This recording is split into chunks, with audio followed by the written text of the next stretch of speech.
Assalamualaikum warahmatullahi wabarakatuh. Hai teman-teman kelas 4, bagaimana kabarnya hari ini? Alhamdulillah, super dahsyat. Raih masa depan dengan bismillah. Semoga selalu semangat ya. Hari ini kita belajar tematik. Tema 1, indahnya kebersamaan. Subtema 1, keberagaman budaya bangsaku. Subtema 2, kebersamaan dalam keberagaman. Hari ini kita belajar keanekaragaman suku bangsa dan budaya di Indonesia. Nah, tahukah kalian negara Indonesia terdiri atas berbagai pulau yang memiliki bermacam suku bangsa, budaya, dan agama. Namun tetap dalam satu wadah, Negara Kesatuan Republik Indonesia atau disingkat NKRI. Keberagaman tersebut merupakan anugerah dari Allah Subhanahu wa Ta'ala. Kita wajib mensyukurinya. Nah, apa kalian tahu dari suku manakah kalian? Apakah suku Minang, suku Jawa, suku Bali, atau suku lainnya? Coba tanyakan pada orang tuamu tentang suku-suku yang ada di lingkungan sekitarmu. Sekarang buka buku tema 1 kalian halaman 1-2. Bacalah teks tentang keberagaman budaya Indonesia yang berjudul Pawai Budaya. Jangan lupa di-pause ya pada video ini selama kalian membaca. Sudah selesai membacanya? Berapa paragraf pada wacana tersebut? Ya, ada 5 paragraf. Paragraf 1, paragraf 2, paragraf 3, paragraf 4, dan paragraf 5.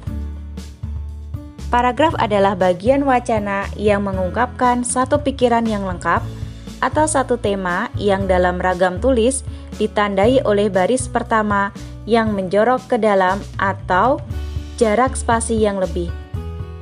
Setiap bacaan biasanya terdiri atas beberapa paragraf. Setiap paragraf memiliki gagasan pokok yang didukung oleh gagasan pendukung. Apa itu gagasan pokok dan gagasan pendukung? Gagasan pokok adalah ide utama yang dibahas dalam suatu bacaan, dapat berupa kalimat inti atau berupa pokok paragraf. Gagasan pendukung adalah uraian atau tambahan informasi untuk gagasan pokok.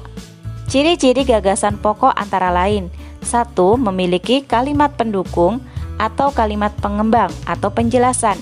2. Ada yang mendukung, baik itu berupa penjelasan atau alasan yang menguatkannya.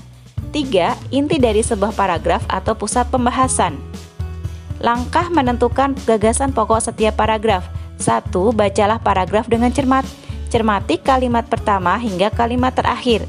Apakah kalimat pertama yang merupakan gagasan pokok atau gagasan penjelas? Apakah kalimat kedua yang merupakan gagasan pokok? Teruslah membaca kalimat demi kalimat hingga gagasan pokok paragraf ditemukan. Coba cermati paragraf 1. Apa yang dibicarakan pada paragraf 1? Pawai budaya sangat menarik bagi warga kampung Babakan. Kalimat awal ini merupakan gagasan pokok. Pawai budaya sangat menarik bagi warga kampung Babakan merupakan gagasan pokok. Nah, gagasan pokok ini memiliki gagasan pendukung. Apa saja? Yang pertama, pawai selalu menampilkan keragaman budaya Indonesia. Yang kedua, Udin dan teman-teman tidak pernah bosan menanti rombongan pawai lewat. Berikut ini adalah gagasan pokok dan gagasan pendukung dari teks pawai budaya. Paragraf pertama, tadi kita sudah bahas tentang gagasan pokok dan gagasan pendukungnya. Sekarang kita ke paragraf kedua. Gagasan pokoknya ialah di barisan pawai terdepan terlihat rombongan dari Maluku. Gagasan pendukungnya adalah rombongan laki-laki dan perempuan mengenakan baju khas Maluku. Yang kedua, rombongan diiringi suara alat musik khas Maluku.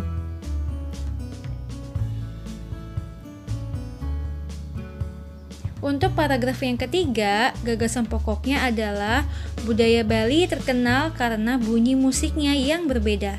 Gagasan pendukungnya adalah 1. Rombongan dari Bali membunyikan alat musik daerahnya, ceng-ceng namanya. Kedua, bentuk dan bunyi alat musik ceng-ceng. Paragraf keempat, Gagasan pokoknya adalah rombongan dari Bali diikuti oleh rombongan dari Toraja. Gagasan pendukungnya 1. Rombongan laki-laki dan perempuan mengenakan baju khas Toraja. Yang kedua, rombongan diiringi suara alat musik khas Toraja. Sedangkan paragraf yang kelima adalah gagasan pokoknya Udin dan teman-teman senang melihat pawai budaya. Untuk gagasan pendukungnya, 1. Selalu ada hal baru yang mereka perhatikan setiap tahun.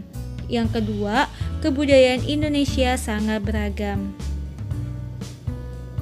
Untuk mengasah kemampuan kalian dalam mencermati gagasan pokok dan gagasan pendukung, yuk sekarang dikerjakan latihan di buku tema 1 halaman 75-79.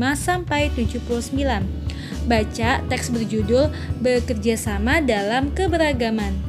Tentukan dan tulis gagasan pokok dan gagasan pendukung di setiap paragrafnya. Kerjakan di buku tulis kalian ya.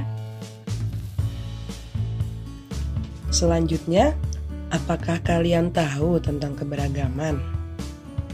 Indonesia adalah negara yang memiliki keragaman suku, budaya, agama, dan sosial. Setiap daerah di Indonesia memiliki ciri khasnya masing-masing. Ciri khas daerahnya adalah makanan daerah, rumah adat, bahasa daerah, pakaian adat, tarian adat, dan lain-lain. Misalkan, ciri khas dari daerah Jawa Barat adalah karedok, tari jaipong, serta angklung. Sekarang, buka buku tema 1 halaman 8 ya. Yuk kita belajar tentang suku bangsa yang ada di Indonesia. Contohnya yang pertama, Siti, daerah asal dari Padang, Sumatera Barat. Ciri khas daerah, rendang, rumah gadang, suku Minang. Yang kedua, Edo, berasal dari Jayapura, Papua. Ciri khasnya, suku Asmat, tari Yospan, dan rumah Honai. Ketiga, Beni, berasal dari Bandung, Jawa Barat. Ciri khas daerahnya, bahasa Sunda, alat musiknya angklung. Yang keempat, Dayu, daerah asalnya Denpasar, Bali. Ciri khas daerahnya tari kecak dan upacara ngaben. Kemudian Udin, berasal dari Semarang, Jawa Tengah. Ciri khas daerahnya rumah joglo, lumpia, dan ketoprak. Kemudian Lani, berasal dari Goa, Sulawesi Selatan. Ciri khas daerahnya tari kipas Pakarena. Perbedaan yang ada pada setiap bangsa di Indonesia merupakan suatu anugerah dari Allah yang patut kita syukuri. Kita wajib tahu mana sikap yang menghargai dan sikap yang tidak menghargai keberagaman. Buka buku tema 1 kalian halaman 9. Sikap yang menghargai keberagaman. Yang pertama, bermain bersama dengan teman yang berbeda suku, budaya, dan agama. Kedua, mempelajari kebudayaan daerah lain. Ketiga, mempunyai sikap toleransi, yaitu menahan diri, bersikap sabar, membiarkan orang lain berpendapat, dan berhati lapang terhadap orang-orang yang memiliki pendapat berbeda. Dan bagaimana sikap yang tidak menghargai keberagaman? Yang pertama adalah bermain hanya dengan teman yang satu suku bangsa. 2. Hanya mau bekerja sama dengan teman yang suku atau daerah asalnya sama. 3. Menganggap suku sendiri yang terbaik dan suku daerah lain bukan yang terbaik.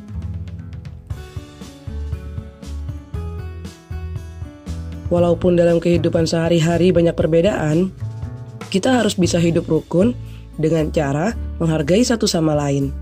Menghargai perbedaan akan memperkuat persatuan dan kesatuan. Keberagaman Indonesia terikat oleh rasa persatuan dan kesatuan, dan keberagaman merupakan identitas bangsa Indonesia. Sebagai warga negara yang baik, kita harus menjaga persatuan dan kesatuan dalam perbedaan keragaman tersebut.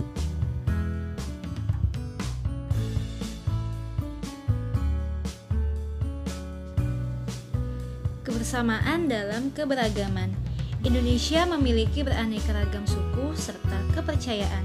Agama di Indonesia sendiri diakui ada 6 dan memiliki perbedaan tersendiri. Agama-agama itu adalah Islam, Kristen Protestan, Katolik, Hindu, Buddha, dan Konghucu. Walaupun ada 6 agama yang diakui di Indonesia, kita tetap harus menghargai dan hidup rukun dengan orang-orang yang agamanya berbeda dengan kita. Tentunya kita pun juga harus yakini bahwa agama Islam adalah agama yang paling benar. Dengan banyaknya berbagai macam keberagaman, yaitu suku, budaya, sosial, dan agama, kita tetap harus saling menghargai, rukun, dan yang terpenting bisa saling bekerja sama dalam melakukan kebaikan. Kerjasama merupakan usaha yang dilakukan oleh beberapa orang untuk mencapai tujuan bersama. Masyarakat Indonesia sangat terkenal dengan kebiasaannya dalam bekerja sama.